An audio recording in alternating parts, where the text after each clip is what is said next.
حضرت یونس علیہ السلام کا قصہ دنیا کی واحد قوم جو آسمانی عذاب سے بچ نکلی، مگر کیسے؟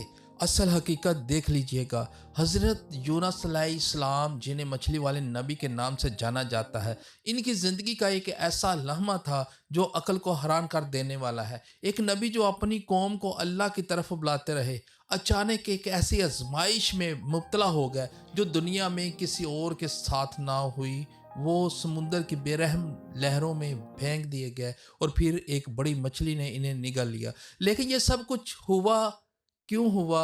حضرت یونس علیہ السلام کو یہ آزمائش کیوں دی گئی؟ وہ مچھلی کے پیٹ میں کتنے دن تک زندہ رہے؟ وہاں کیا کرتے رہے؟ اور سب سے بڑھ کر وہ مچھلی کے پیٹ سے باہر کیسے نکلے؟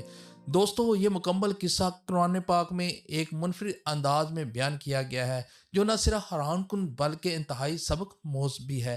حضرت یونس علیہ السلام اللہ کے برگزیدہ نبی تھے جن کا ذکر قرآن مجید میں سورۃ النساء، سورۃ الانعام، سورہ یونس، سورہ صافات، سورہ انبیاء اور سورہ قلم میں موجود ہے۔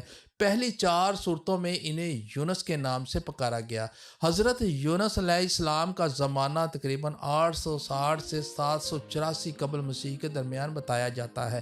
آپ کے والد کا نام متی تھا اور آپ سیدنا ابراہیم علیہ السلام کی نسل سے تھے، یعنی ایک اسرائیلی نبی تھے۔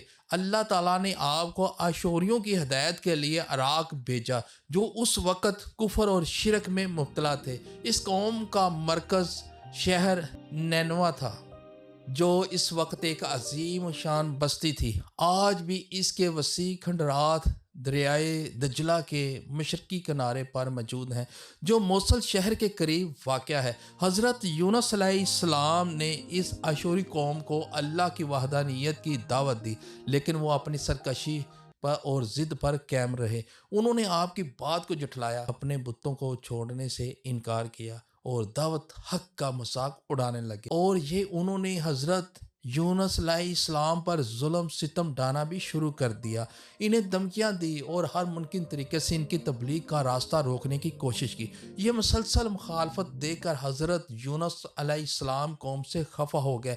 آپ نے انہیں 3 دن کے اندر عذاب آنے کا بتایا، ان کے لیے بددعا کر دی۔ جب تیسرے دن قریب آیا تو آپ رات کے اندھیرے میں بستی سے نکل گئے، لیکن اس وقت آپ کو معلوم نہ تھا کہ قوم کی قسمت میں کیا لکھا جا چکا ہے۔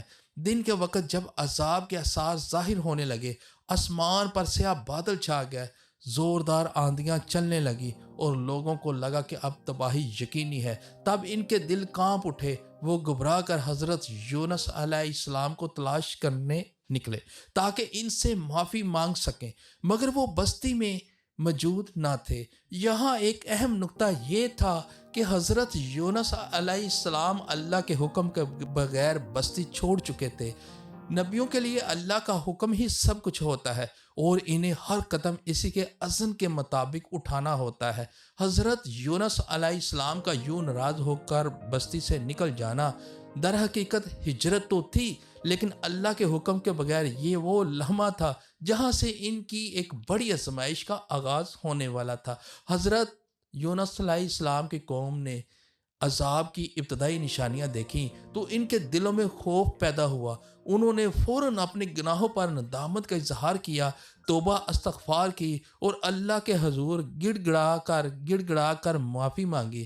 اللہ کی رحمت کا اصول یہ ہے کہ وہ اپنے مخلوق پر بلا وجہ عذاب نازل نہیں کرتا، بلکہ جب کوئی قوم سرکشی میں حد سے گزر جاتی ہے اور ہر نصیحت کو رد کر دیتی ہے تب عذاب نازل کیا جاتا ہے۔ لیکن نینوا کے لوگوں نے عذاب نازل ہونے سے پہلے ہی سچی توبہ کر لی اور اللہ نے ان کی توبہ قبول فرما کر انہیں معاف کر دیا۔ ادھر حضرت یونس علیہ السلام جو اپنی قوم کی ہٹ درمی اور سرکشی سے دل برداشتہ ہو کر نینوا سے نکل جا چکے تھے، فریات کے کنارے جا پہنچے۔ وہاں انہوں نے ایک مسافروں سے بھری کشتی دیکھی جو روانگی کے لیے تیار تھی۔ حضرت یونس علیہ السلام کشتی میں سوار ہو گئے اور کشتی نے دریائے فریات کے پانیوں پر سفر شروع کر دیا۔ دن بھر سفر پرسکون رہا، لیکن اچانک شام کے وقت سمندر میں طوفان آ گیا۔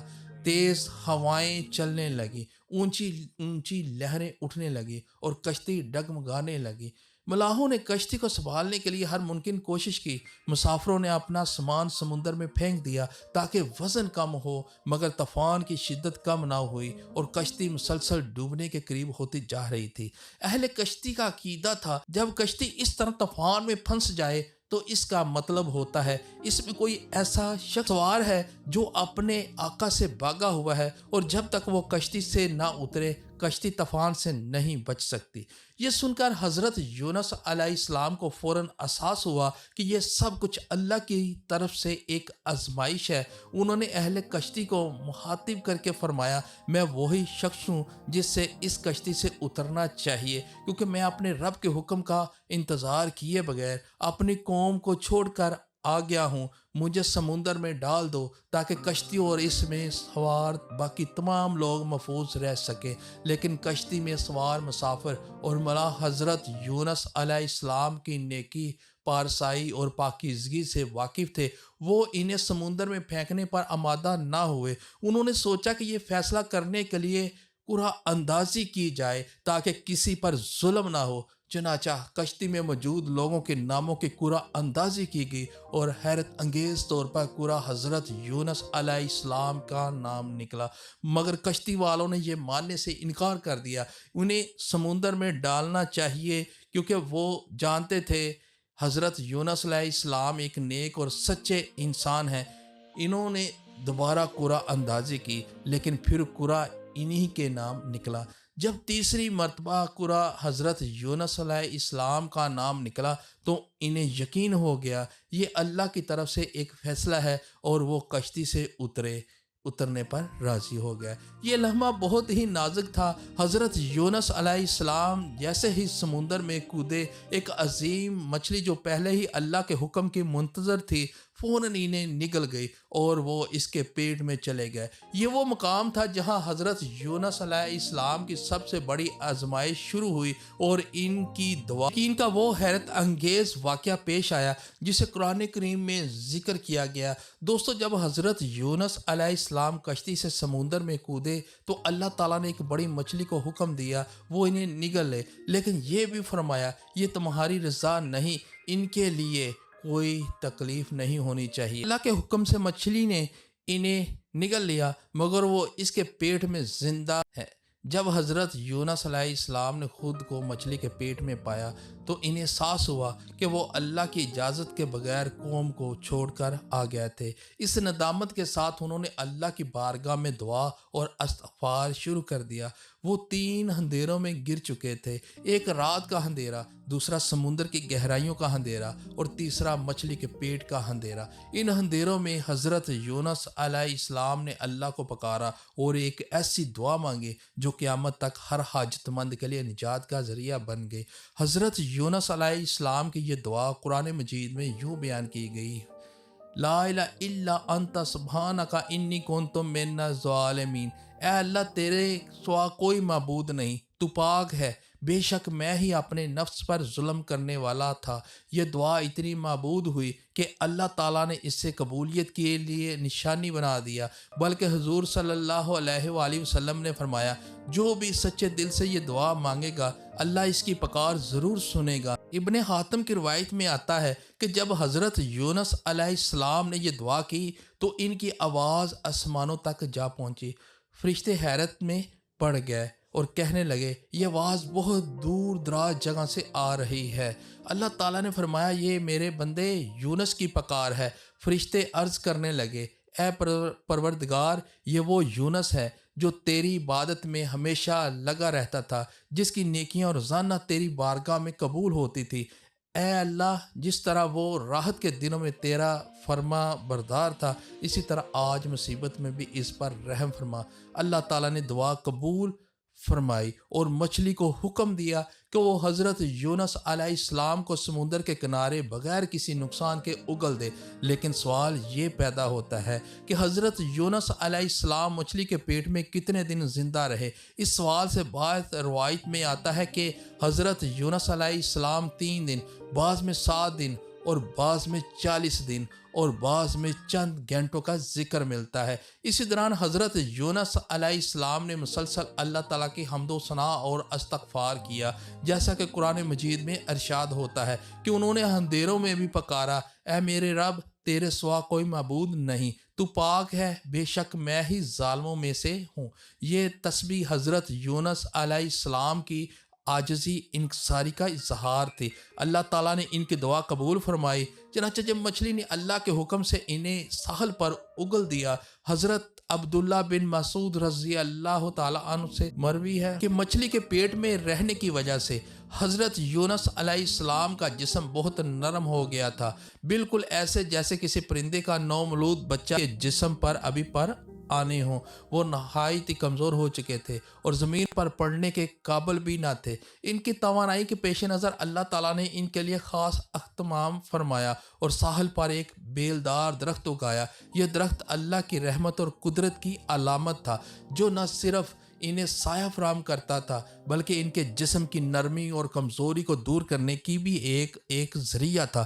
بعض مفسرین کے مطابق یہ درخت کدو کا درخت تھا، کیونکہ کدو کے پتے بڑے اور گھنے ہوتے ہیں جو نہ صرف دھوپ سے بچاتے بلکہ ان میں ایسی تاثیر بھی ہوتی ہے کہ کیڑے مکوڑے اس کے قریب نہیں آتے۔ بلکہ حضرت ابو ہریرہ رضی اللہ تعالیٰ عنہ فرماتے ہیں کہ جب مچھلی نے یونس علیہ السلام کو کھلے میدان میں ڈالا تو اللہ تعالیٰ نے آپ پر کدو کی بیل اگا دی، اور اللہ تعالیٰ نے ان کے لیے ایک جنگلی بکری بھیج دی جو زمین کے گھاس اور جڑی بوٹیاں کھاتی تھی اور صبح و شام آپ کو دودھ پلاتی تھی، حتیٰ کہ آپ کی توانائی لوٹ آئی۔ حضرت یونس علیہ السلام درخت کے سائے میں جھونپڑی بنا کر رہنے لگے۔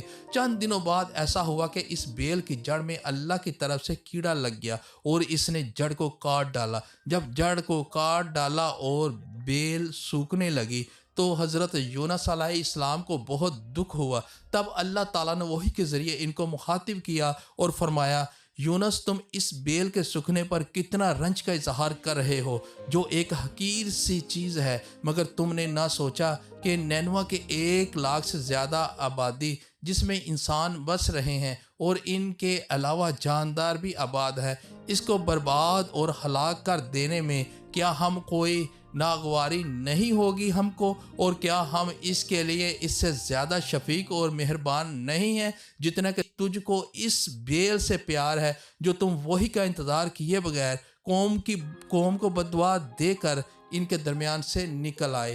دوستو، یہ تنبیہ دراصل یونس علیہ السلام کو یہ احساس دلانے کے لیے کی گئی تھی کہ وہ اپنی قوم کو چھوڑ کر جلد بازی میں نکل آئے تھے۔ حالانکہ اللہ تعالیٰ کی رحمت بندوں کے لیے بہت وسیع ہے۔ اللہ کی رحمت اور شفقت یہ ہے کہ وہ لوگوں کو توبہ اور اصلاح کا موقع دیتا ہے اور نبیوں کو بھی صبر اور ہدایت کا درس دیتا ہے۔ ادھر حضرت یونس علیہ السلام کی بستی چھوڑنے کے بعد نینوا کے لوگوں پر اچانک حقیقت آشکار ہو گئی۔ انہیں یقین ہو گیا کہ یونس علیہ السلام واقعی اللہ کے سچے نبی تھے۔ ان کی تنبیہ کوئی معمولی بات نہ تھی۔ اب انہیں احساس ہونے لگا کہ جو عذاب ان سے روکا جا رہا تھا وہ کسی بھی لمحے ان پر نازل ہو سکتا ہے۔ یہ سوچ کر پورے شہر میں خوف و ہراس پھیل گیا۔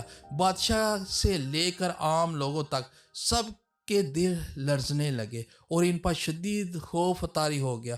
ہر شخص گھبرایا ہوا تھا کہ کہیں دیر نہ ہو جائے اور اللہ کے عذاب کا شکار نہ ہو جائے۔ یہی سوچ کر سب لوگ حضرت یونس علیہ السلام کو تلاش کرنے نکل پڑے تاکہ انہیں پا کر ان کے ہاتھ پر ایمان لے آئیں اور اللہ سے معافی کی دعا کریں۔ لیکن جب وہ انہیں نہ پا سکے تو ندامت کے عالم میں پورا شہر اللہ کے حضور گر گرانے لگا۔